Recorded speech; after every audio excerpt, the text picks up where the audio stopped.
This is the compilation of wedding revenge that went way too far. She erased us from her wedding, so I'm erasing her from mine. Smell that? Drama. When my brother got married, his bride, now my sister-in-law, had very specific expectations. That doesn't sound good.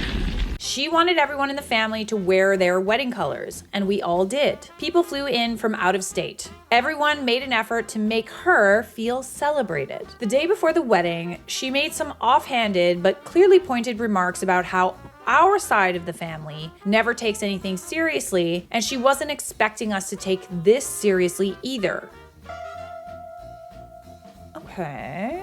What does that mean? The comments made their rounds and feelings were hurt before the wedding even began. But we still showed up, looked great, and participated. Fast forward to getting the wedding photos and the video. Not a single photo of our side of the family was posted. Not one. In the entire 3-minute highlight reel, no faces from our family, except a 3-second clip of my parents with the bride and groom. The rest of us, like we never existed. No. Not. Never. I texted her, cordially, and asked if she could send me the pictures with just our siblings, since none had been posted. She responded that we never took those pictures.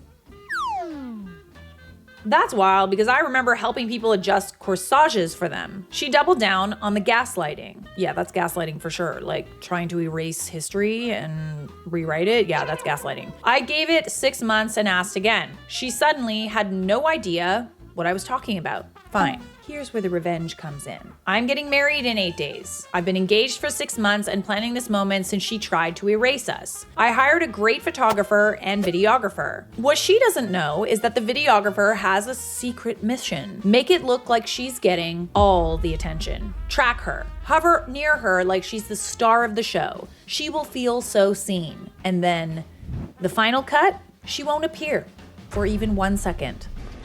That is so good. Just like she made sure we didn't. Goodness me. I mean, I don't hate it. I kind of like it. I didn't even uninvite her originally. Word must have gotten out because she cornered me at a family dinner and said, "Unfortunately, I have to work the day before and after your wedding, but I should be able to make it." I was so stunned, I just said, that's fine. The Airbnb is booked whether you're there or not. So now she's coming. Ugh. To cope, I spelled her name wrong on the wedding invite on purpose. That was my first move. The video blackout will be my last. Not asking for advice, not asking if it's too mean. It's not. It's exactly fair. Perfect. You could also take like really unflattering photos and videos. Like from all the angles like below, you know what I mean? Ask her what her good side is and make sure to avoid it. In doing that, someone else pointed out the shooter would risk their career for that. Probably wouldn't be a good idea. Another commenter said, she lives in your head rent-free, just forgive her and keep pushing. Is your wedding about you and your partner celebrating your marriage or getting some weird revenge on your family member? Honestly, I love petty shit, but this sucks. Shut up. Shut up. Stop being the fun police, okay? Damn, I'm feeling spicy today. Don't ruin it for me. OP responds, thank goodness we're in opposite ends of our state with hours in between. She's never on my mind and not involved in my life, but I was pretty hurt after her wedding. I guess enough to remember it 5 years later. She'll be at the wedding, not treated differently.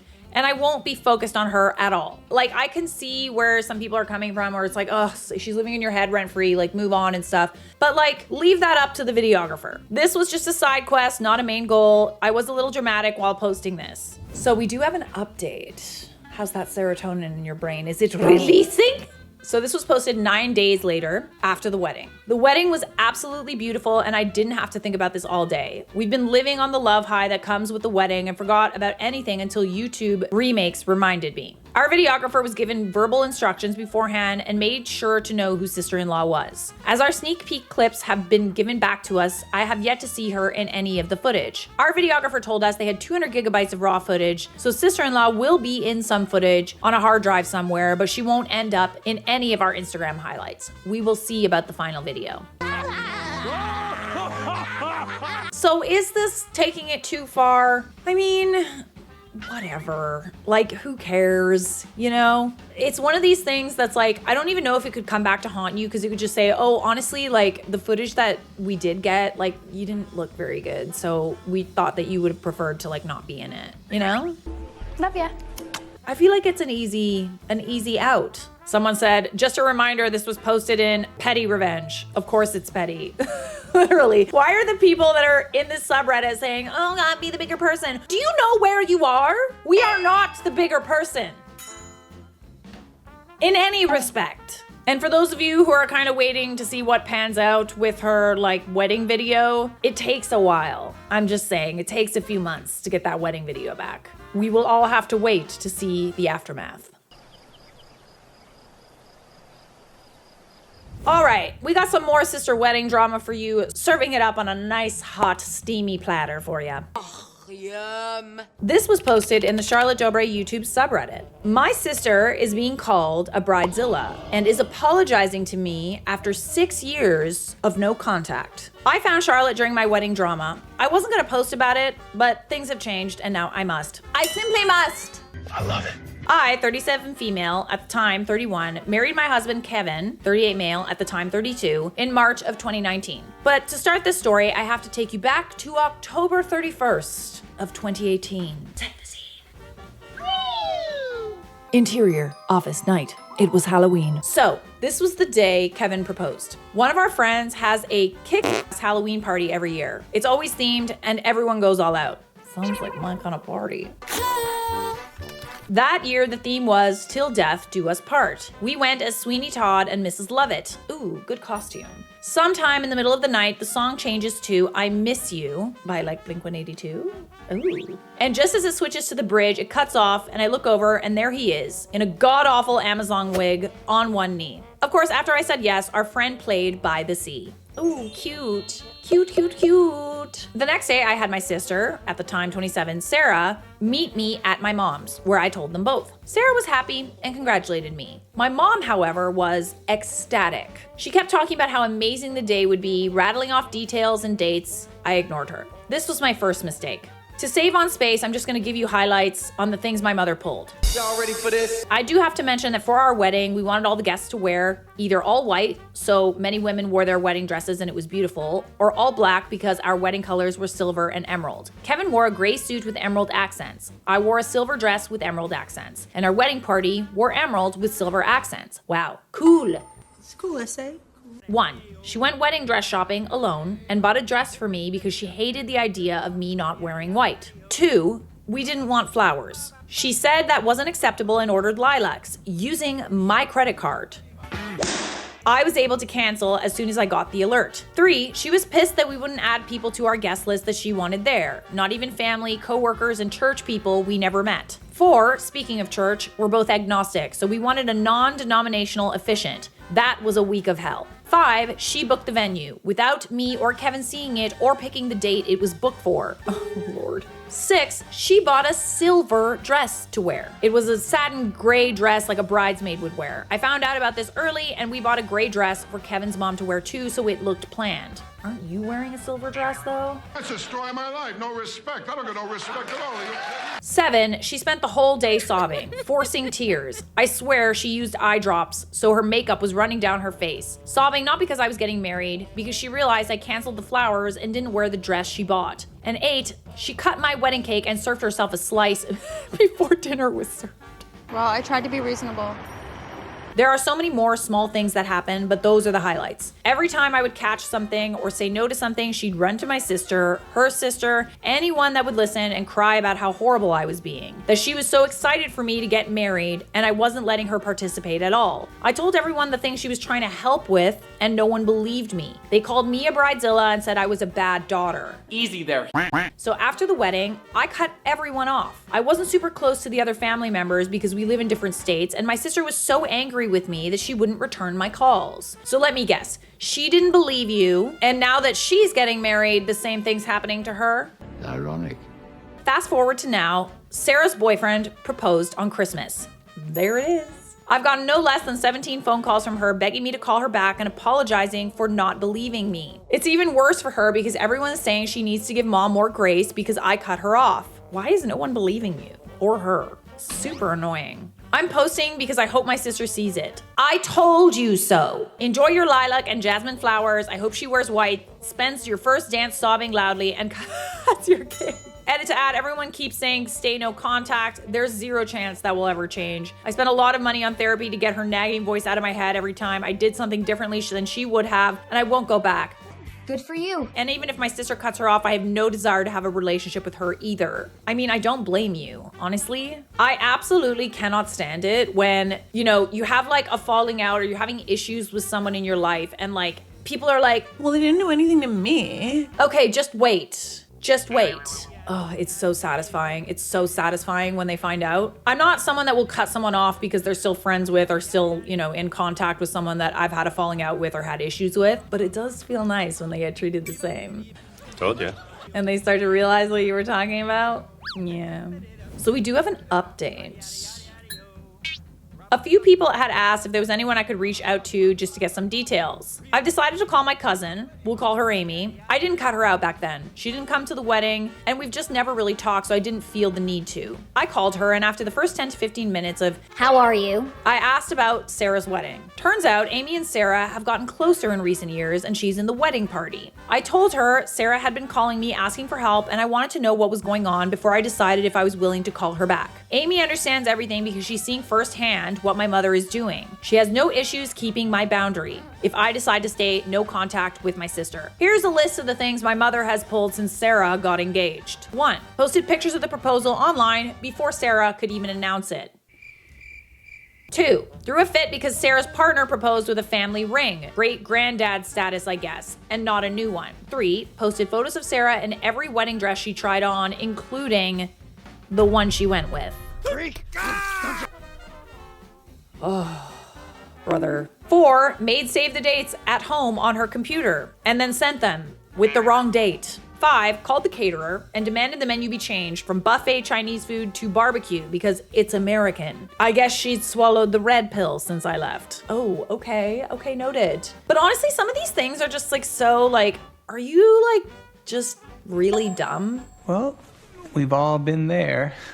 Or incredibly arrogant. I don't think you can blame it on ignorance at this point. Like, I think that there's a lot happening here that you can't blame on just being dumb. 6, she changed the bridesmaid dress colors from the gold champagne color to light purple after she called to try to change the white flowers from white roses to lilacs and hydrangeas. Dude, she needs to like, I don't know, renew her vows or something like that. Because why is she acting like every wedding in her family is her wedding? Lastly, 7, apparently the thing that made Sarah start calling me and asking for help was after the cake tasting. Mom threw a full-blown toddler tantrum, kicking feet on the ground because Sarah chose to have some kind of lemon blueberry cake that is one of those half hers, half his. She picked pretty flowers and the guy picked music stuff. Mom wanted a classic 3-tier white cake with fondant. Wow. Like, it's just funny at this point, honestly. Like, I've heard of, like, controlling mother-in-laws and mothers, but, like, this is cray-cray. I wonder what it is, you know? Like, wanting to be useful, like, wanting to be included, wanting to live out a fantasy that they never got. Like, what is it, dude? Any therapists in the comments that want to help answer that question, please drop it in the chat. And her most recent act, she did a pre-wedding photo shoot of herself in a wedding dress. The same dress that Sarah was going to wear. Okay, no, she cray-cray. She got a few screws loose, because that's not normal. This is not normal. She's living vicariously through her daughter's weddings. That's weird, man. I asked Amy what Sarah's response to all of it has been, and she said she's just letting her think she has her way and then changes it after she's not around. Okay, no, but this doesn't work either. There is so much stress leading up to a wedding. Like, there's unforeseen shit that you literally don't even understand. Like, you do not understand until you've been through it. Shit hits the fan in more ways than one. And if there's one thing that I stand by and I have had to put my foot down about, it's do not create problems for the bride and groom. Makes total sense. Do not bring them problems. Do not create problems. Keep your fucking problems to yourself until the day after the wedding. Maybe day 2 after the wedding so that we can be hungover in peace. I'll just say that. Oh, they don't got to know about it. If Sarah was trying to stand up to her and telling her to stop, then I'd reconsider reaching out. But knowing that she's just giving her what she wants to appease her tells me she's not gonna cut her off after all of it. So I will be remaining no contact. So what does she want you for? What does she need your help with? Why are you involved now? That's a good question. Let her make her bed and lie in it. Amy agreed to not say anything about me reaching out and said if anything bonkers happens at the wedding, which is on the 6th, she'll let me know. That's all I have for now. P.S. Someone asked who's calling my sister a bridezilla. In one of the voicemails she left, she said the family's calling her one, so that's why I put it in the title. No, I appreciate it. I appreciate the context. Update number 2. Oh my God, there's text. Oh, goody. Oh, goody, goody. This isn't a wedding update. Damn it. Just an update from Amy. My mother posted this. This is why I'm no contact with her. Enjoy. Sheriff, he's over here. Edit to add, I talked to Amy last night and I told her I posted on here. Plot twist, she watches Charlotte. Oh shit. And was mildly bummed because she was going to post everything after the wedding. Apparently, beyond my mother's drama, Sarah's being a nightmare in her own way, so I told her not to tell me anything Bridezilla related and she can post about it. Oh no, I feel like she's gonna be mad at me now. Yeah, this is awkward, I know.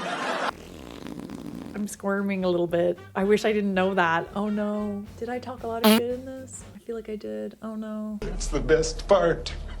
Sorry, Amy. Amy. Amy's the cousin. Okay. Woo! Oh my God. Okay, so we're all on the same side. Last night she said she was gonna hang out in the comments. Everyone say hi to cousin Andy, Amy. Hi, Amy, Andy. I don't know what your name is, but hey. All right, so this is Amy, and that's Sarah. All right. You got it, dude. I know you don't want to get involved, and I was gonna wait until after the wedding to tell you if anything happened, but your name came up, and there's no way I couldn't send this to you. I can't believe how disrespectful the next generation turned out to be. I tried my hardest to raise my girls to be kind, loving, generous people. Or did you raise them to be doormats? I'm sorry. You wanna see how well you raised your kids? Have them get married. OP hasn't talked to me since her wedding, and now Sarah is being so ungrateful. What happened to the sweet girl / doormat I raised? The one who loved her mama and would do anything to make me smile. I guess she's no longer my daughter, just someone else's wife. Dude. So this response is from OP. Are you effing kidding me? She takes zero accountability for anything she's done, and thank you for reminding me why I'm no contact. Oh my Lord. I love that your moms went straight to Facebook. It's so funny. They always go straight to Facebook. You can't make this shit up. You can't. Okay, I raised an obedient daughter that did anything to make her mom smile. And then the minute that she kind of expresses that she has her own brain and she's an adult and she wants different things, now all of a sudden she's not your daughter anymore? Like what? Brutal. To be honest, this makes the mother look a lot worse. Like if anyone doubted where she was coming from, like this is embarrassing for her. She's being so vague as well, like making it so general, like dear almighty. That was a good one. Thank you for that. I managed to stop my bestie's sister from ruining her wedding. Oh honey, we got plenty of sister wedding drama. Hundreds of posts. Apparently this happens a lot. I, 42 female, attended my bestie's, let's call her Anna, wedding this summer. She and her new hubby have been together for almost a decade and decided to get married a little over a year ago. There's a lot of drama in Anna's family, just by nature. She knows it, I know it, we all know it. And don't mind it. At least I don't. I'm sure it sucks to live it, but... Bummer. For context, Anna and I have been friends since 2006, in our mid-20s, when we met in a popular vacation town and immediately decided we would be best friends, a la meeting a kindergarten bestie. You know, you spot each other and immediately are like, I'll take that one. Yep. Oh, I know it well. I do know it well. That's how I met a few of my friends. You know what? I think we're gonna be friends. We live about 1,000 miles apart though. Because of this, I haven't actually met the majority of her family. I've met her parents, her partner, and now her stepdaughter, but never her sister. We'll call her Marie until the wedding. About 6 months ago, Anna told me she wanted to be her matron of honor, but she couldn't because Marie was gonna have a fit if it wasn't her. She didn't want Marie to stand up with her or control anything wedding related. She and her fiance decided the only person who would be standing up with them was his daughter, her stepdaughter to be. I was completely fine with this. I'm not big on attention, and the 2 weddings I've been in, I was part of a massive bridal party so I could fade into the background a bit. I was more than happy just being there to help on her wedding day, no labels needed. Well, the week I arrived, I flew in about a week early and met the other not bridesmaid first thing. We immediately bonded over the Auntie Marie dialogue that ensued. Here's some context. Marie is high maintenance. No way. What? Could have fooled me. Like every holiday, family event, vacation, etc. has to be catered to her. She's the younger of the two. And if Anna gets even a shred of attention that should be devoted to her, the tantrum is legendary. Like goes no contact on other people's birthdays because she can't acknowledge it's not her day level tantrums. We all knew what was coming if she showed up, which we didn't actually know what would happen until she physically walked into the venue. She managed to get into town a day early and came to the pre-wedding barbecue the bride and groom were hosting. That's where it started. She had far too much to drink, then started crying about how Anna never wanted her here and was making sure she knew it. I swear weddings bring out the absolute worst in people. Like, you know what you're doing. You have to know what you're doing. You know, one thing that I absolutely appreciate is like, there was some drama at my wedding. I'll just say that. And I didn't know about it. And my friends refused to tell me until like, I think we just had a debrief like a few days ago. I had no idea any of it was going on, like not a clue. And I loved that. I loved that they kept it from me. Like, obviously I was sad that I couldn't be there for them during that time and wish I was part of the inside jokes that I was kind of hearing, but didn't really understand what was happening. But at the same time, I'm so grateful that I wasn't worried about anybody else's bullshit and like, I can just be a spectator. For the record, I was with Anna and Marie all day, and Anna did nothing to her that would have suggested this. She's been friendly, kind, and accommodating despite the barbs she was getting about her complexion and hair that day. She is, of course, beautiful, but whatever. Then, in the middle of the party, she started sobbing and stormed off. It took half the attendees 2 hours to find her hiding under the deck. WTF? Oh my God. It's elevated. She wasn't like in a crawl space. Where she could hear us looking everywhere for her. Oh, absolutely not. I know someone like this and it is so annoying. I like literally just let her run off sometimes. I'm like, okay, bye. People even got in their cars to drive down to the darkening, winding road to make sure she wasn't wandering into traffic. Yeah, she did that on purpose. This'll teach them. And then, let me guess, the whole day became about her. Then the wedding day came. The first red flag was Marie needing to get her hair done. Anna arranged for her to have a last-minute appointment with them, Anna, their mom, and Anna's stepdaughter. And Marie made them so late that Anna had to do her own makeup. This wasn't a big deal originally. Marie was gonna do it since she's a makeup artist, which I hadn't known at the time, and now I can only imagine how that would have gone. Okay, yes, that's a very good point. Ooh, that could have been bad. Bullet dodged. More importantly, they show up at the venue with Marie still in her casual clothes. I was already at the venue, and I was responsible for setting up the place settings, favors, and centerpieces. When Marie asked what she could do, we gave her tasks and then secretly went to other people and gave them to them as well, with the instruction to wait a few minutes to see if Marie actually did it. She never once did a task we gave her. Fine, we planned for that. That is crazy that you guys know her that well, that it's like, okay, we literally can't trust her with anything. Let's make sure that we have backup. That was brilliant. As the time approached, we all started to filter out to get dressed. Marie vanished. Is she hiding under the stairs again? Is she hiding? She was gone for almost an hour. The ceremony was supposed to start at 2:30. At 1:30, there was a call for formal photos of the family of the bride and groom. Marie wasn't there. She showed up minutes before 2 in a white dress with small lemons on it. Oh, you're killing me. The wedding was tiki themed. The colors were bright orange and bright green. Everyone was asked to dress in their best tiki party garb. All around us were people dressed in bright vacation clothing. Hawaiian shirts and flowy dresses were everywhere. The bride was wearing a pin-up inspired white dress with lace sleeves, and Marie was wearing a pin-up inspired white dress with tiny lemons on it. Oh my goodness. So where did she go for an hour? Did she go like try to buy a dress that was like, okay, like it's not a white dress, like it has lemons on it. I know that people wear like floral dresses with like, you know, there's lots of white floral dresses where the floral takes up a large portion of the dress. Depends how big the lemons are. Realistically, if there's more white than floral, it tends to be like a bit of a no. If it's like half and half or more, I feel like you're good.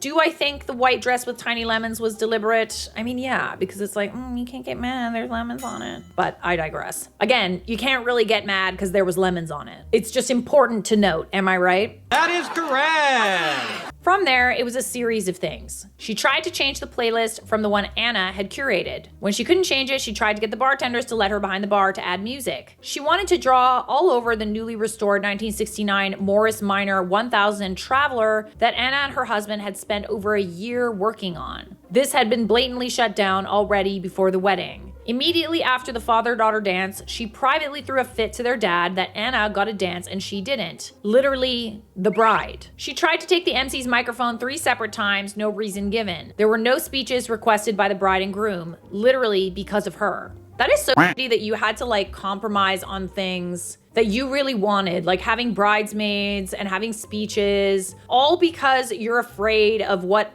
this basket case of a human being was going to do. That's crazy. At a certain point, it's kind of like, you know, I understand that we're protecting people's feelings. It's going to be difficult to uninvite her, but at the same time, like, we got to be better at setting boundaries. Like, everybody. Every single time she was thwarted by me or the other not bridesmaid. At the end of the wedding, Marie came up to me and thanked me for being a better sister to Anna than she ever had been. And you know what? I said, you're welcome. I know she was expecting me to coddle her and tell her she was a great sister and that Anna loves her, but you know what? I lied enough that day by saying she was welcome at the wedding. She's acting like a 3-year-old that's upset that her sibling has a birthday cake and she doesn't. Why don't people grow out of that shit? It's so weird. For Christ's sake.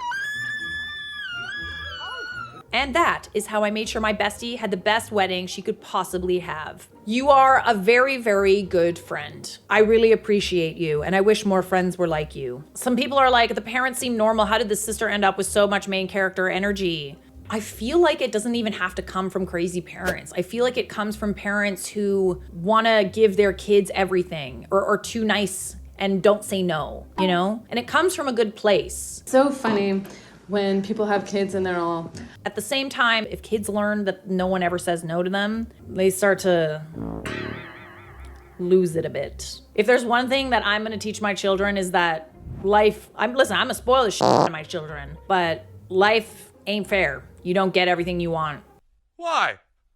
Why? You certainly don't.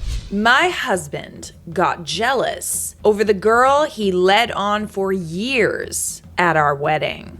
I hate it, I already hate it. I, 25 female, got married to my husband, 24 male. We'll call him Jim. Honorable.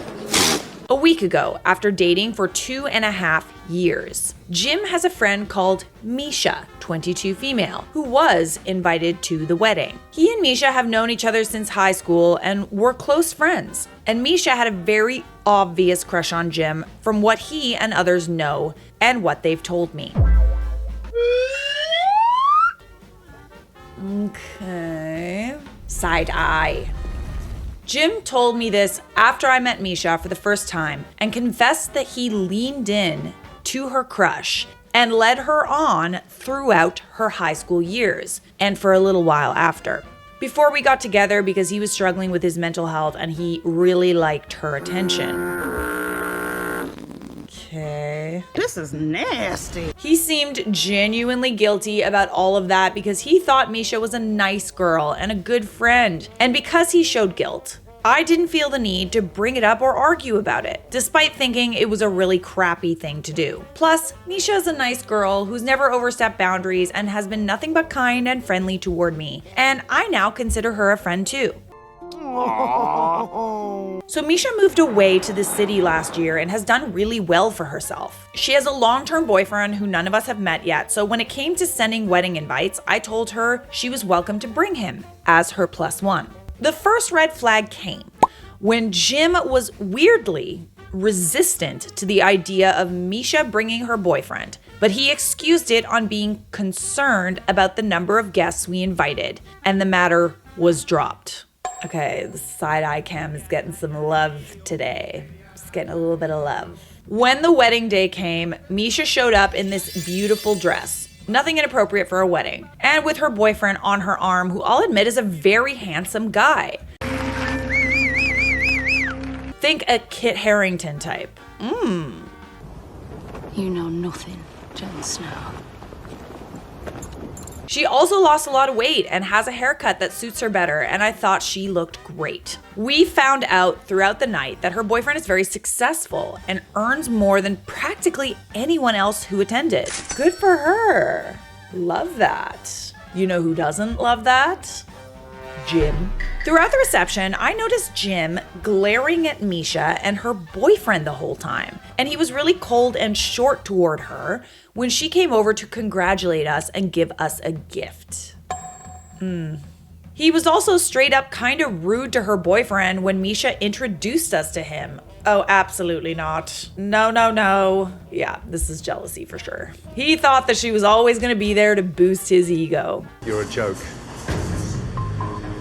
And quite frankly, I feel like it was a lot more than just keeping her around to make him feel better. The way he's acting is like she's the one that got away. But even then, you're in a happy marriage, or you're supposed to be. All those woulda, coulda, shouldas shouldn't matter at that point. When his mom, who's always known and liked Misha, mentioned that she was glad Misha found a great guy and praised her boyfriend for being so nice, Jim snapped that At least she won't be desperate and hung up on me for the rest of her life. Brother, this guy stinks. Buddy, isn't this supposed to be your wedding day? Why are we bringing this kind of like weird petty energy to your wedding day? Like it throws everybody off. Nobody says something like that unless their like ego is really hurt, especially unprovoked. All she did was show up with her boyfriend. I thought that was cruel and uncalled for, but I didn't challenge him because I didn't want to argue at my wedding, despite the fact that he frankly sounded bitter. The whole thing has left an awful taste in my mouth, and I can't help but think that Jim got jealous that Misha has found a guy who's honestly quite a catch, and who she clearly is very in love with, and now is completely over Jim. Yeah, I don't like this very much at all. Like, I'm just sort of feeling like, why are you feeling some type of way about another person at a wedding? Your wedding. It's a no from me, dog. No! God, please, no! No!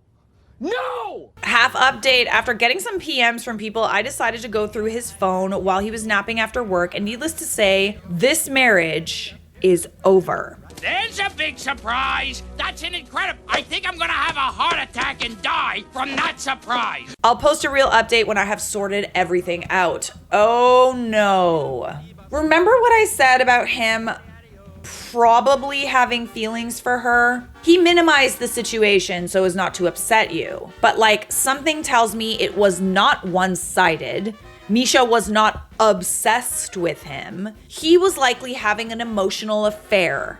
At the very least, an emotional affair. So we do have an update. Yes! Yes! Yes! Hey everyone, I'm posting this here because I said in my last post that I would update when I was able to. So pretty much the day after my original post, I got some private messages from people suggesting I go through my husband Jim's phone to see if he and Misha were truly just friends before this, and that nothing romantic happened between them that would explain his reaction at the wedding. He always takes a 45-minute nap after work, so I used that as my opportunity to swipe his phone from where it was charging on his desk so that I could look through it. I've seen him put his passcode in a ton of times, so that wasn't an issue. Watch the people in the comments justify the invading his privacy. Buddy, okay, desperate times call for desperate measures. I didn't find anything in text with her, but I know that Jim goes on Instagram a lot, so I checked there too. The immediate red flag was that he'd used an app lock that required a passcode to access Instagram. But the dumbass used the same passcode that he uses to unlock his phone, so I got into it right away. It's his birth year. Go figure. And what would you know? I go to his messages with Misha and find messages from him the morning after our wedding. Stop. Absolutely not. The only thoughts in your head the morning after your wedding should be your wife telling her how beautiful she'd looked that night, how much he'd missed her, how he felt that her boyfriend being there spoiled his opportunity to catch up with her, and he was desperate to meet up with her. Annulment, babes. Annulment. This leaves a sour taste in my mouth. And not your like sour cherry bomb kind of sour, Sour Patch Kids, fuzzy peaches. Not that kind of sour. We're talking sauerkraut kind of sour. Misha never replied to these messages. Ooh, that's embarrassing. Honestly, that kind of gives me the ick. Like, it's like a one-sided thing. Ooh. Ooh. Like, I swear, there's something about it that's like, ew, you're having an emotional one-sided affair. And today I'm the age you were when you left. You can't even get someone to like you. Like, Ew. that's nasty. Misha never replied to these messages, and he sent some more later that day. Ooh, that means he was like obsessively checking his phone on probably your honeymoon, no less. I won't get into what he said because they were very personal insults that were frankly just gross. But just think about the kind of stuff you would read on that nice guys subreddit. We don't go on that subreddit. No thanks, I choose life. I mean, we used to, but like, it's just depressing. Misha left him on red, and when I clicked on her account, it appears she blocked him. Oh, how are you not embarrassed? I scrolled through their messages quite far back, and I believe nothing romantic has happened between them. I wish that was all, but looking into his other conversations on Instagram, oh, don't say it, I found that he's been messaging other girls on there. They seem like aspiring Instagram model types from our area. Most of these conversations were just him shooting his shot and getting left on red. Oh my lord. Oh, well, that's embarrassing. But others had evolved into flirting, and 2 of them resulted in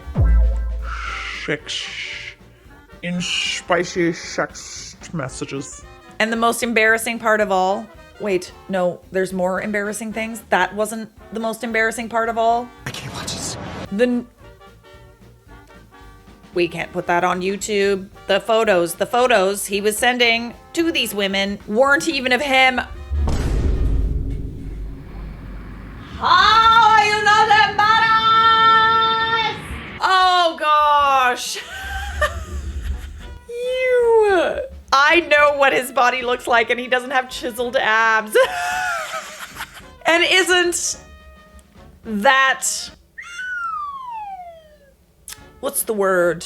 Blessed in the pants department. I think he must have found a man's profile on some website and used those pictures, just cropping the face out. These 2 conversations happened in the past 6 months. Oh my lord.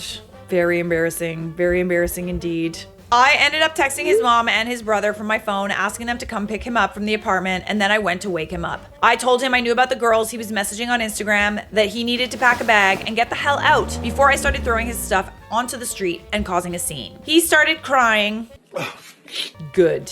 And begging me not to kick him out, and swore they were just messages, that he would never actually cheat on me, but I don't believe him for a second. Then he had the nerve to tell me that he didn't want me to tell anyone else about what he's done. Immediately goes to Reddit. But I had left the room and started ignoring him by that point. He doesn't get to decide how you process what's going on. Because it is embarrassing. It is. And there are consequences for his actions. He left with his mom and brother and is staying there from what I know. I blocked him on everything for the time being until I'm ready to tell him I'm seeking annulment. Thankfully, where I'm from, you can get one with almost no questions asked, as long as you haven't been married for longer than 30 days, and have already looked into the process. Ooh, goody. I haven't really left my apartment at all this week, and I've been calling in sick to work because I don't feel like I can face people. Yeah, I mean, like, not only is he embarrassing himself, but he also really embarrassed you. Like, you went through the trouble of planning a wedding, inviting people,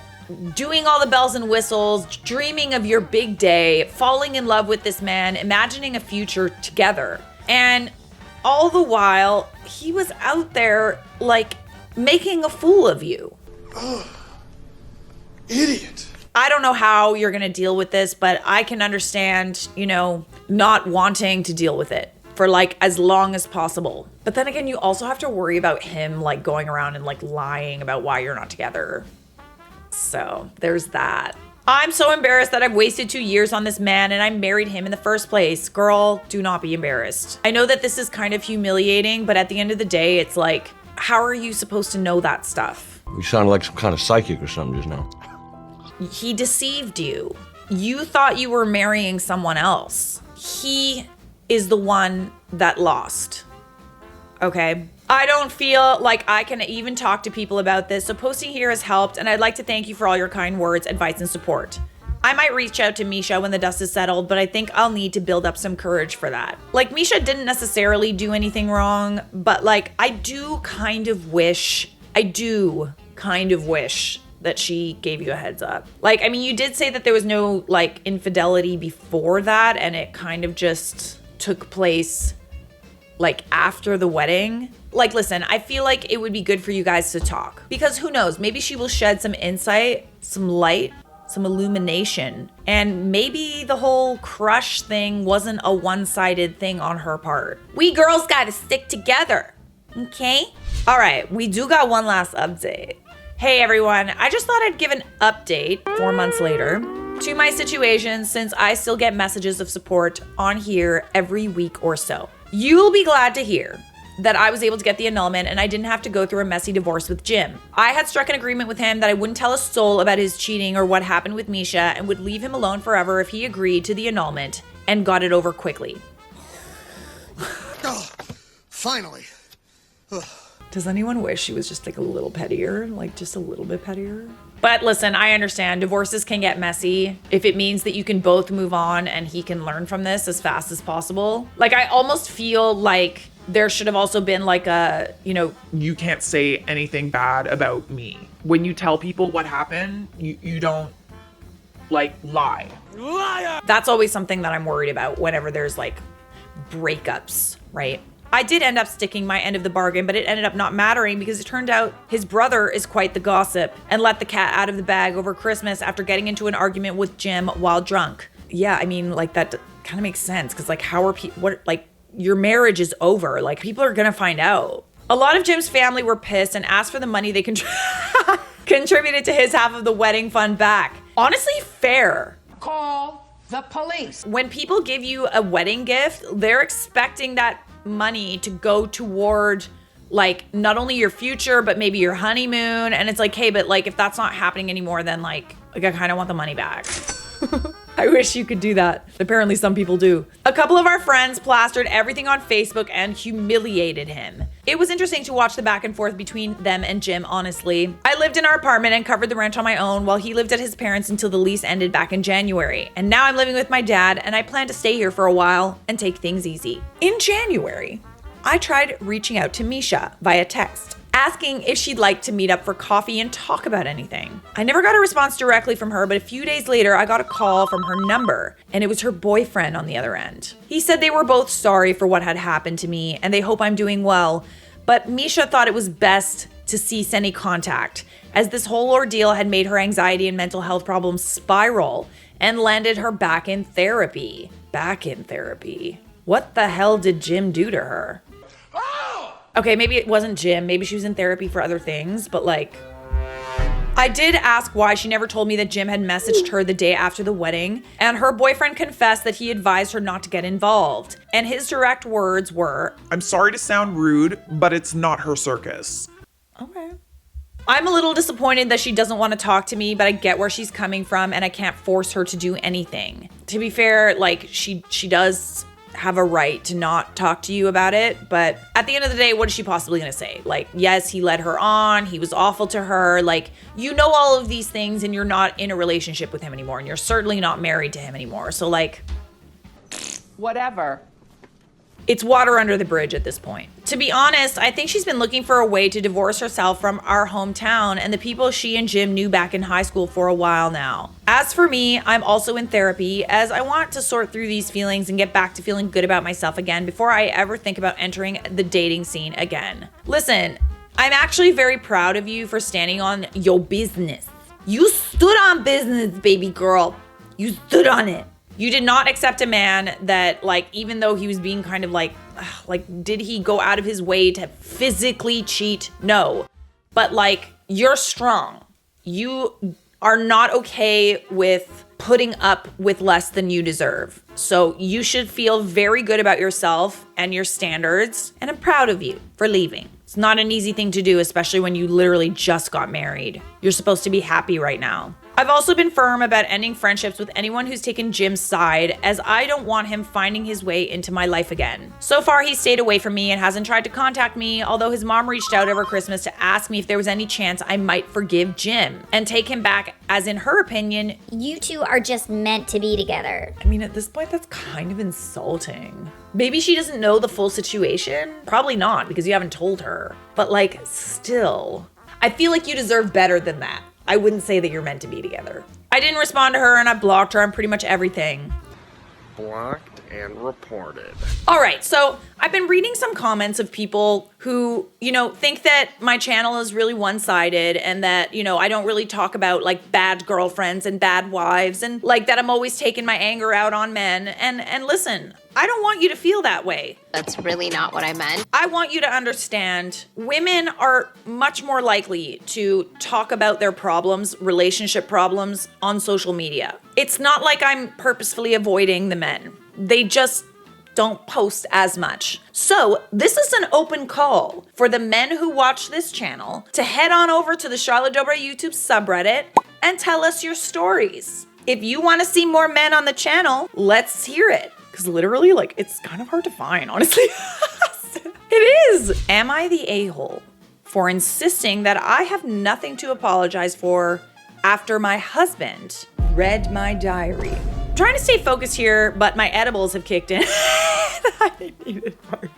I have kept a diary since I was 10. It is my form of therapy and I do not police my thoughts. I have never let anyone read my diary. For those of you who struggle with like overthinking, like let's say like you're in a funk, like you're just going through like just sort of like a negative period. They don't last forever, right? But like I strongly advise you to free write. Literally free write. Write that down, write that down! And do not hold back, like ever. I have a free writing document and I write pretty much my like deepest, darkest thoughts and like just like angry, just word vomit.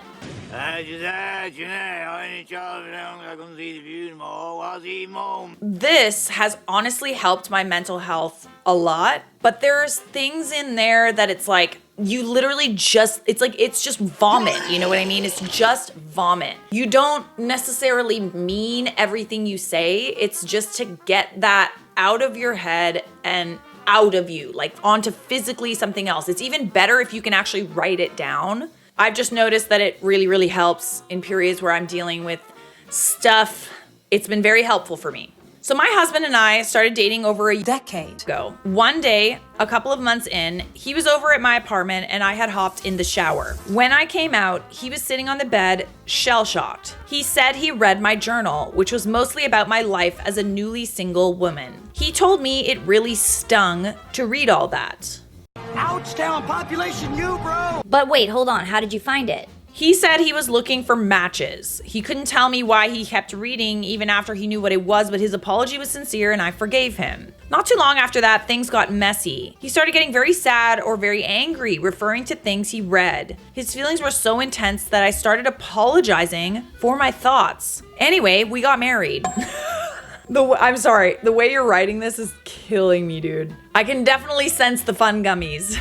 A decade later, I was thinking of a divorce and wrote a ton to process my thoughts about some sensitive topics. Again, he stumbled upon my journal and read it all. Oh, absolutely not.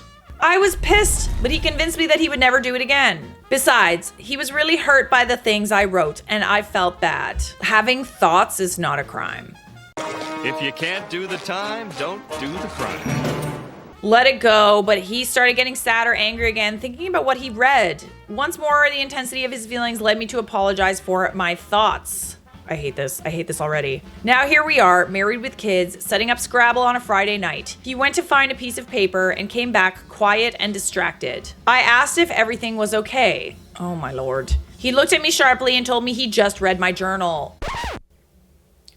Are you freaking kidding me right now? I feel like this has become a way for him to exercise control over you. Because like, he promises not to read this anymore, but then he still does it because he's trying to make sure that you're staying in line, okay? And like, I'm sure he loves it how you know, grovel and apologize and you feel so bad about feeling a certain way, and there's a punishment for feeling a certain way, for writing down your thoughts and getting them out of your head so that you can process things and deal with your mental health. I don't like this at all. I tensed, thinking of how I recently tackled through some feelings related to our different ethnic and religious backgrounds. I wrote things that would have been hurtful to read, and I was mortified knowing that he did read them, but I was also annoyed. Wait, you read my journal again? He blamed me for leaving it out and accused me of being a bad person. Oh, hell no. For what I wrote, but I honestly wasn't listening to him anymore. It is not your fault. You thought that you could trust him because he promised not to read your journal anymore. I just want to know why we are dealing with this again. It's pretty basic knowledge that one shouldn't read other people's diaries, right? But look at him forcing his way into my brain and shaming me for what he saw. I surprised myself by slamming my hand on the table. A third time? We were both hurt, but he was accusing me of overreacting while minimizing and deflecting from his behavior. He called me overly emotional when I cried over how violated I felt. This felt so wrong, like I committed a thought crime. I feel kind of like I'm committing a crime. Am I the a-hole for insisting he's 100% wrong? I'm so mad, but I'm doubting whether my reaction was proportional to what he did. On a scale of 1 to 10, 10 being terrible, what would you rate someone reading your journal? Would you apologize for the things you wrote? No. Someone reading your journal, especially a second time, the only person who should be apologizing is them. My bad? That's all you have to say? I know for me that like my journal is literally just a place where like I've got really kind of like scary thoughts sometimes. Like not those kinds of thoughts, okay? Not those kinds of thoughts, but thoughts that are like, I have a lot of like anger. A lot of it is really kind of irrational. It only happens when my mental health is really bad. And, you know, I'm battling inner demons a lot. I'm sorry, Mr. Monster. Maybe I... And when I'm writing in my journal, it's like my way of like getting rid of it, you know, getting it out of my head so I don't have to feel that way anymore. I recognize that the thoughts are irrational. And like sometimes I go back and like read it and I'm like, what the fuck is wrong with you? Like I don't even recognize myself. Like I'm like, oh God, you were so mad at that time. And like, you haven't even thought about this encounter. You haven't even thought about this person in so long. But guess what? Writing it down physically, and here's some witchy shit. If you write it down on a piece of paper, burning it, like don't burn the house down, but like lighting it on fire, it's kind of like this thing where you're sort of telling the universe that like, that's the energy that you're putting into it and you're letting go. I feel like it's something that like writers need to do, honestly. Like, especially like, I know that I'm a writer. If you like to write or you need an outlet, like a creative outlet, writer brains need to get things on paper. I'm going to paraphrase a lot of the rest of the story just because it has some subject matter that is a little upsetting. And I'm never here to minimize a story or minimize what OPs go through. I'm just going to say that the husband, you know, continued to gaslight, brought the kids into it, said some things that were very, very hurtful to them, and they got very upset. If you want to read the whole story, we're going to link the story in the description like we always do. But let's just say this is divorce worthy.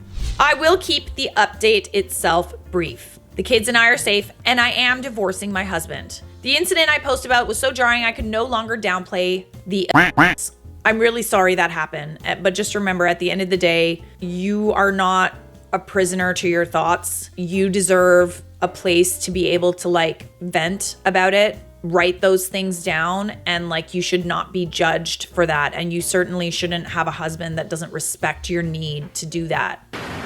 You deserve better. I understood then that it would be much worse for my kids to grow up in a household like that than to grow up with divorced parents.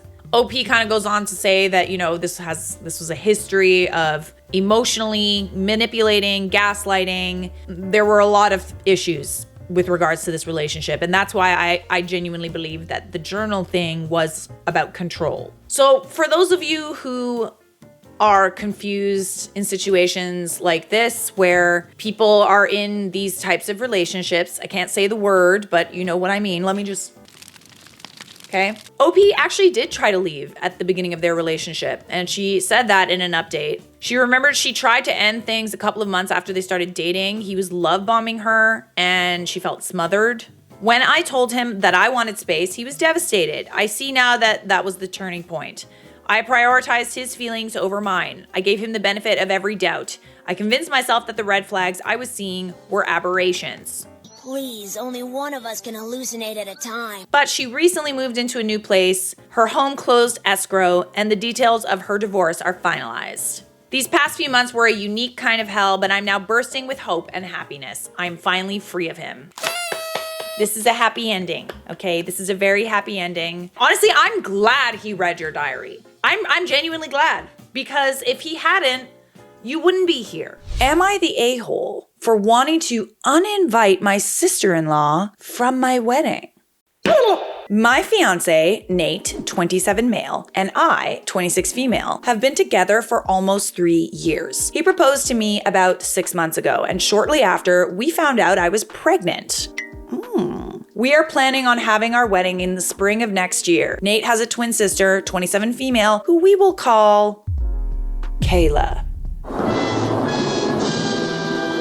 Nate and I announced our engagement and my pregnancy at the same time. We made a cute little Facebook post with a couple engagement pics and an ultrasound photo that said something along the lines of, the Smiths family is going to have 2 new additions. Oh, that's cute. Oh, so cute. Kayla commented almost immediately that we will have to wait until next year to actually get married because she looks best in fall colors.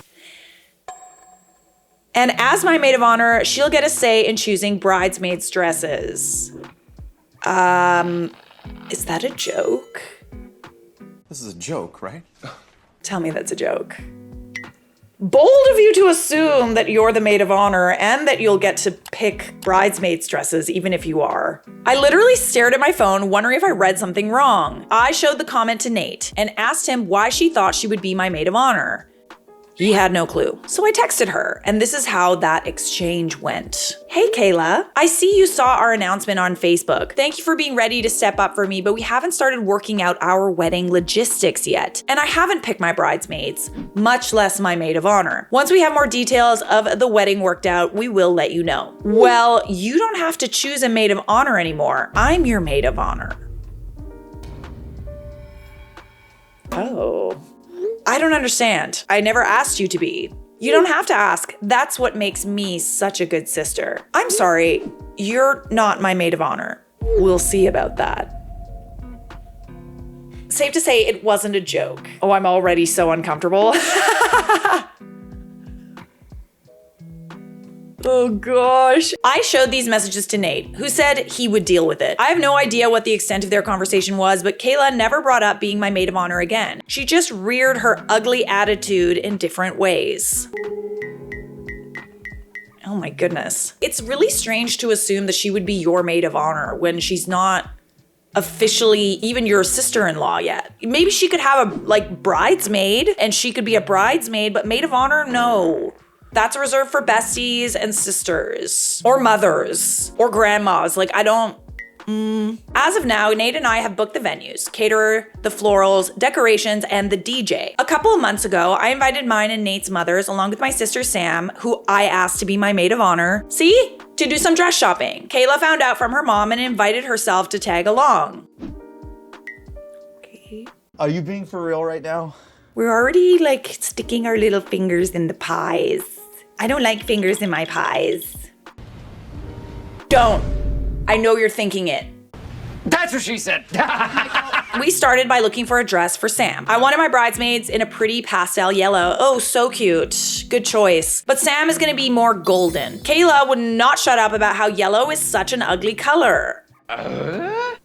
Since when? I love yellow. And I should go with pink or blue instead. Okay, she can do whatever she wants for her wedding. She even grabbed a bunch of pink and blue dresses to try on herself. I tried my best to ignore her while her mother entertained her bizarre ideas. Sam and my mother were making constant comments about how it's my wedding and if Kayla isn't gonna be helpful, she should just leave. Unfortunately, she didn't. And I'm too nice to kick her out in front of my mother-in-law, who I already have a strained relationship with. Oh no, no, no.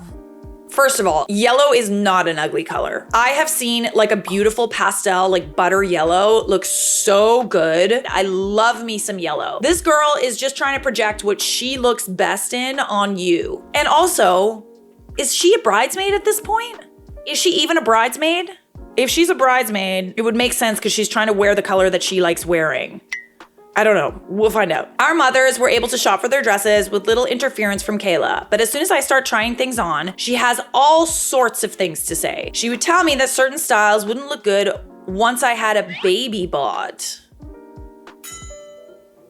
And even told me I should consider not wearing white since I'm obviously not a virgin. Oh, absolutely not. No. I would rage. I told her she wasn't a virgin when she got married either. Oh! Yet she still wore an adorable white sundress to the courthouse. She grumbled about how that wasn't the same. But I was already halfway back to the changing room. I still don't know what happened while I was in there, but when I came out, Kayla and mother-in-law were gone and Sam had a smug smile on her face. I never discussed any details of the wedding with Kayla if I could help it, but I've heard Nate sharing some of our plans with her. He told her we were planning a buffet-style meal because we have a lot of dietary restrictions in our family, and that was the cheapest way to accommodate everybody. Literally a few $1,000 difference. She told him he deserved someone who wouldn't go cheap on his wedding, even though the buffet was his idea. He told her about our venue choices. He picked the reception venue. I picked the ceremony venue, which is in the same place my parents got married. My father passed away, and since he can't walk me down the aisle, I always wanted to get married in the same place he married my mom to sort of feel like he was there with us. Oh God, oh, that's so sweet. She told Nate that my venue choice was tacky and people would make fun of us. Who, you? When he mentioned he wanted a DJ, she made a comment about how she knew I wasn't classy enough to want a live band. Okay, no, she is just like... My patience is wearing thin. Each and every time she would make comments like this, Nate would tell her that they were his ideas, but not call her out for how she spoke about me. Which I do feel a little hurt by. I am hurt for you. That is messed up. I've expressed this to him and he told me he would try and do better by calling her out, but she just always has been this way. That's not an excuse. It's never an excuse. Okay, but she's also been this way because nobody calls her out. I think it's gotta be you. I think you need to do the calling out. I told him that's no excuse for her to be disrespectful and stick her nose into business that doesn't concern her. He hesitantly agreed. On Friday, I got an email from the venue for our ceremony, confirming our cancellation and asking if we need to reschedule. Shortly after that, I got a voicemail from our caterer, explaining that my new wedding planner had just called, but the line had dropped and was wondering if I could pass along her phone number so they could finish going over changes to the menu. I immediately emailed the venue back saying that no, we are not canceling or rescheduling. Please keep our original date on the books. Ooh. Oh no, no. I called the caterer who explained that a woman had called and said she was my new wedding planner. She said that I wanted to make some changes to the contract, namely switching from a buffet style to plated meals. I told him this was not the case. I do not have a wedding planner and please do not make any changes unless contacted by me or Nate directly with the information we have on file. The caterer suggested putting a password. I was just about to say that. Like, it's so crazy that you even have to do this. He said he wouldn't make any changes unless the person requesting them knew the password. I called both venues and all of our other vendors to put in place the same types of precautions. They all gave their sympathies for me having to deal with this. Yeah, this is nuts. This is like so unnecessary. I feel like she's done enough at this point that like, at the very least, you need to call her out. When Nate got home from work, I confronted him about it. I told him someone tried to cancel my venue and change our catering. I told him the only person it could be was Kayla. He tried to deny and said she wouldn't do it. Yes, she would.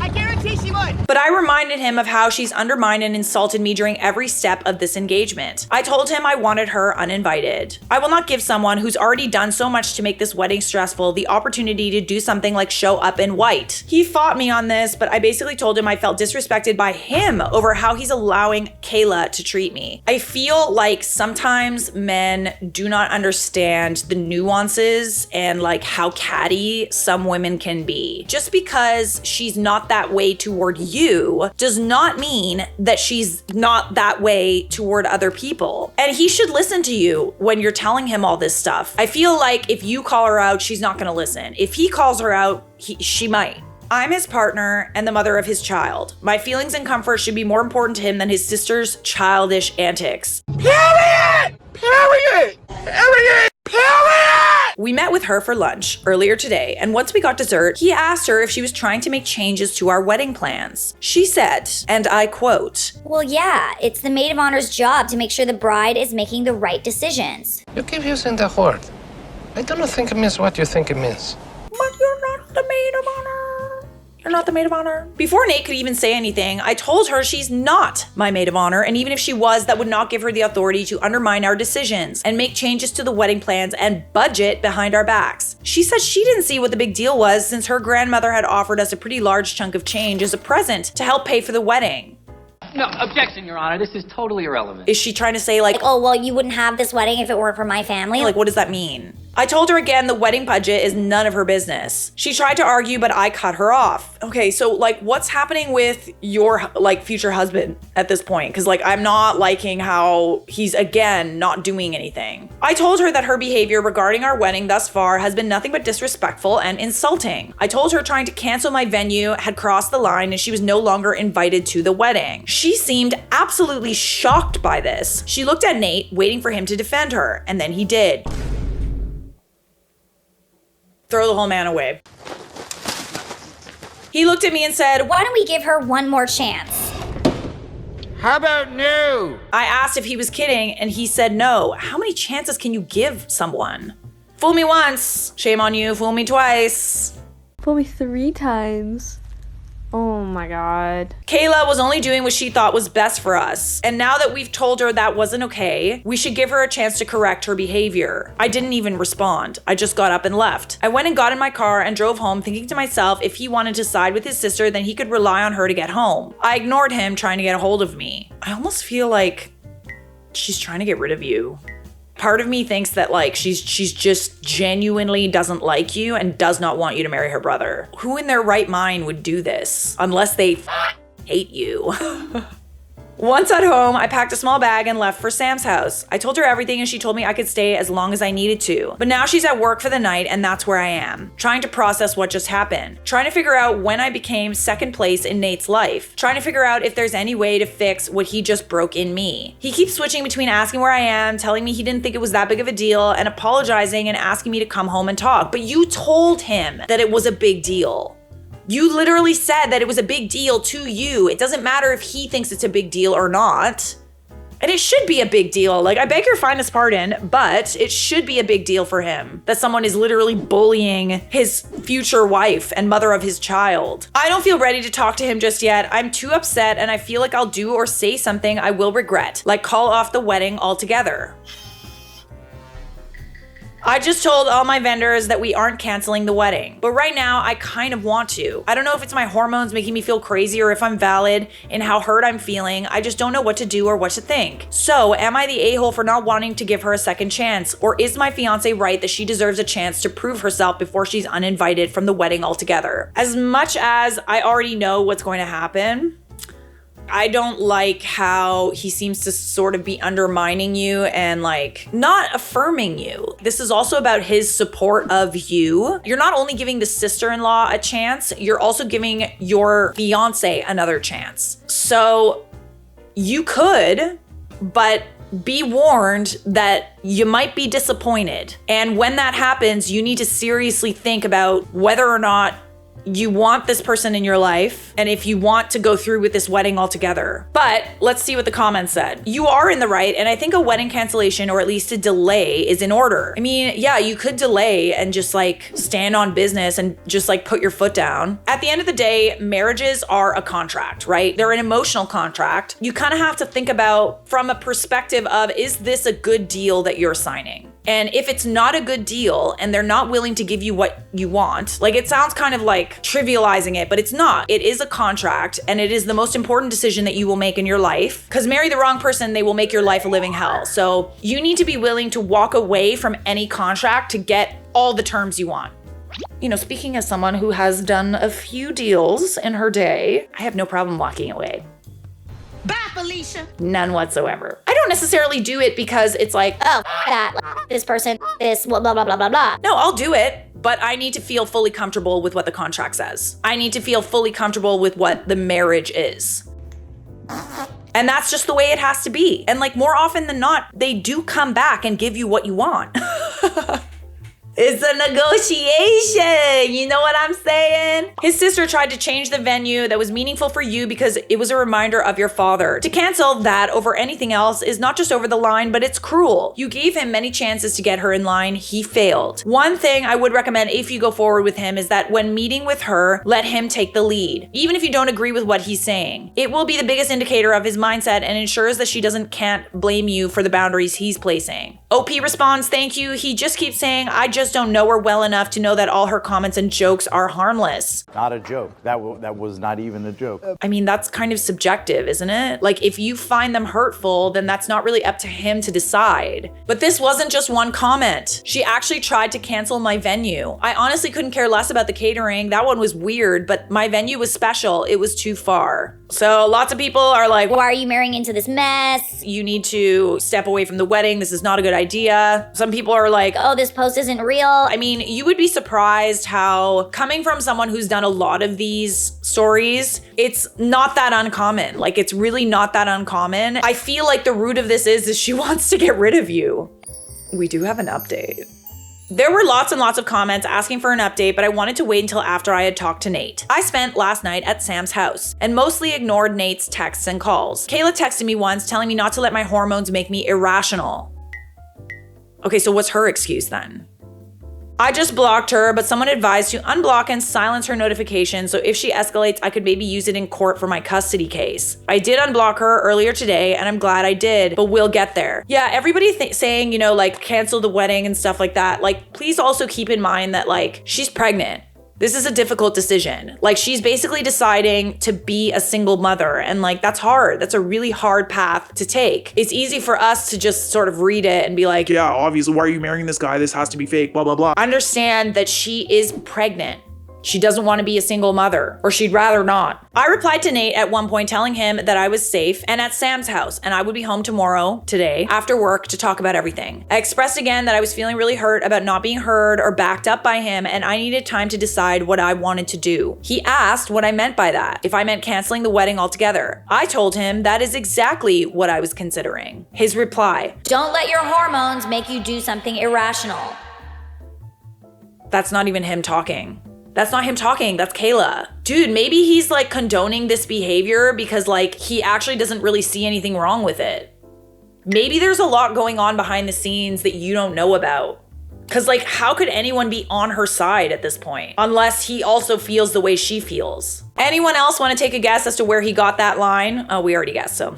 That just about made my decision for me. I didn't reply, not even when he texted me, good night, I love you. Instead, before I went to bed that night, I sent him a link to my post and told him to read through it before we talk. Someone said he probably sent it to Kayla too. If she did read it, she hasn't commented. And if she texted me about it, it was while I had her blocked. This morning, I called into work and had breakfast with Sam. She gave me the number of a family lawyer that her friend used for his custody case. I spoke to the assistant, explained my situation, and luckily she had a spot open after lunch for an initial consult. So I took a shower and basically kept reading through the comments on my post until it was time to talk to her. I told the lawyer exactly why I'm leaving Nate and how I'm terrified over how his sister would influence him with our baby. I don't trust him not to be influenced by Kayla and to have our baby's best interest in mind. So I want to fight for sole custody and supervised visitation. I told her, if possible, I want to include something that restricts Kayla from having any contact with my child. I'm already mentally preparing to have to fight Nate in court because I know he will not agree to any of this. My lawyer told me that while my concerns are valid, it may be difficult for a judge to put a contract restriction in the custody order based on the family drama alone. She advised me to document everything that Kayla has done and anything moving forward so we can present it to the judge if and when we end up in court. Oh my goodness, it's so sad that it's come to this point. If there wasn't ever a sign to like, stop being contrarian to your partner. Stop being this person that like doesn't listen to them when they tell you that something is wrong. I can tell you firsthand, a partner that does not validate your feelings is not a partner that you want to spend your life with. If their first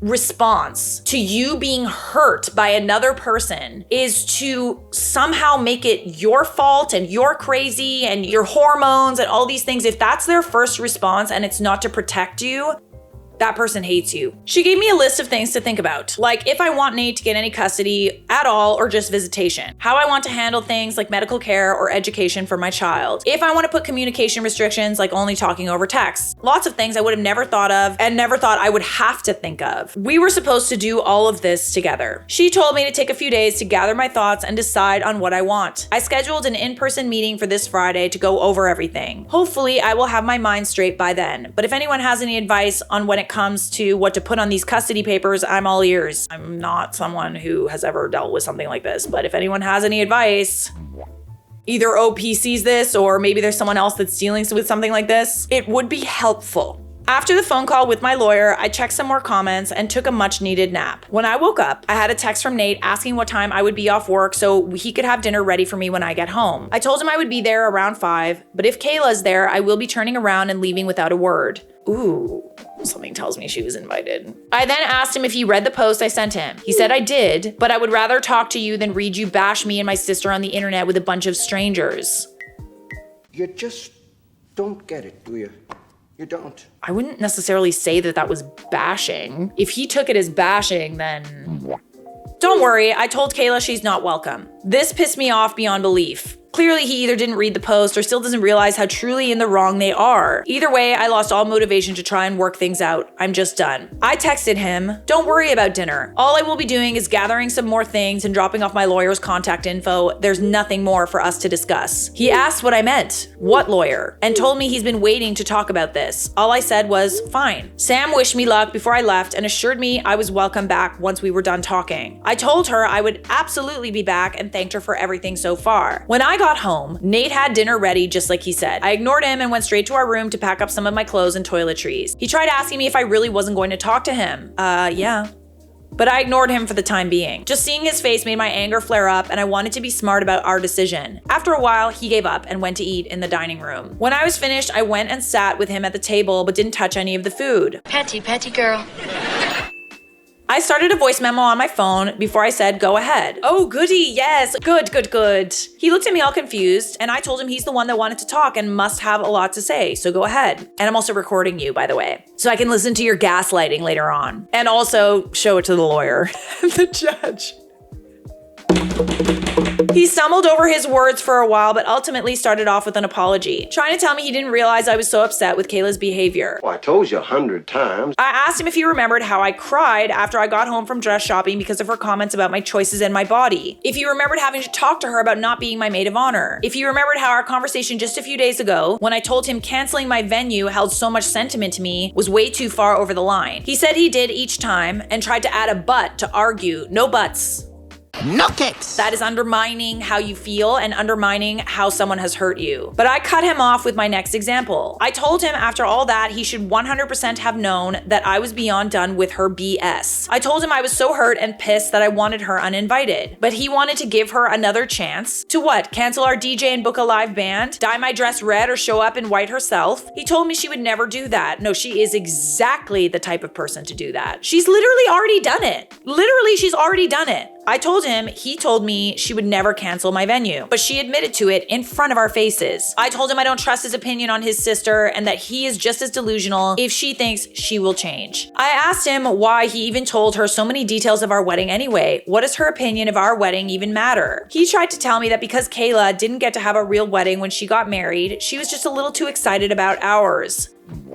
That doesn't excuse the behavior. She could get excited and like want to help, but she doesn't get to decide things as if it's her wedding. I told him she has all the right in the world to be excited, but that does not give her any rights to insult me or change our choices regarding what we want for our wedding. She'll have plenty of opportunities to have a real wedding. If she could stop for 2 seconds and take her nose out of our wedding business, she could go out and find a man or woman to marry herself. I asked him, what's next? She gets to name our baby when she's lost her own? Ooh. The look on his face made my stomach feel hollow. He told me, I quote, actually, Kayla does have a few ideas for what we can name our daughter. Daughter? Okay. Side note, I'd mentioned in a comment previously that we were waiting to be surprised about the gender of our baby. No.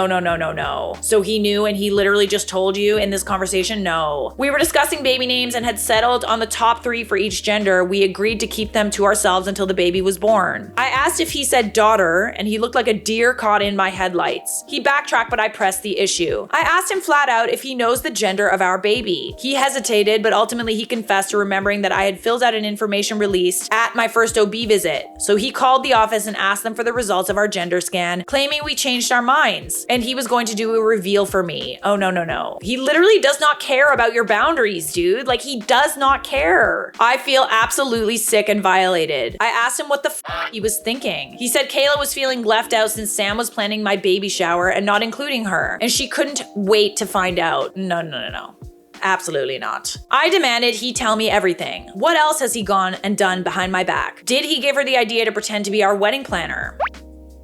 Was he the one that had her cancel my venue and change our catering? He tried to tell me no, of course not. She did that on her own, but I could just tell that he was lying. No. That's why he's excusing her behavior. Because it's also his behavior! Ah! He absolutely put her up to all of this. At that point, I didn't even care why he did. It's clear that none of our decisions will ever actually be ours. He will always do whatever the hell he wants and get Kayla to back him up. I don't even want to think about how many of our decisions in the past were completely undermined and changed by these two. I asked him if Kayla came to him and told him everything I'm telling him. That she doesn't feel supported by her partner. That her partner went behind her back to learn the gender of their baby without her. That her partner was retroactively changing every decision that they had agreed upon. That her partner was letting their sibling bullying her relentlessly. What would he say to her? He didn't have a response, and honestly, if he did, I didn't want to hear it anymore. I knew the answer. I told him that as the woman who's supposed to be his wife, me and the baby I'm carrying should be his top priority, not his twin sister. I said him going behind my back like this for something as important as the gender of our baby is absolutely unforgivable. There is nothing he can say or do to fix this. I told him I will no longer be marrying him. Oh, thank God. But it's up to him if he wants to cancel all the vendors. I said, you're more than welcome to use it all to marry Kayla. Oh my goodness! Seeing as she's the one you obviously care the most about. Ooh.